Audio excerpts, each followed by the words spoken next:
Guys, na-check ko po yung gumagamit ng aking fake account. Alam mo ba, yung ang saya-saya nila kasi, ayun guys, namimili sila guys, punong-puno ang tindahan nila.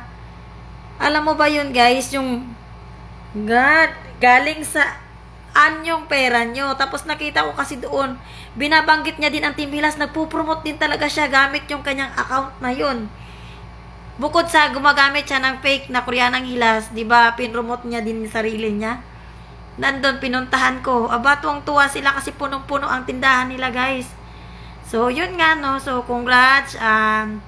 See you on court. So, gagawin natin ito. So, since perwisyo ang ginawa ninyo sa akin, perwisyo din ang gagawin ko sa inyo. So, paano nyo niya i-explain? Mag-explain na lang kayo kung saan. Hindi ko muna kayo papangalanan. Pero, halatang halata na po eh.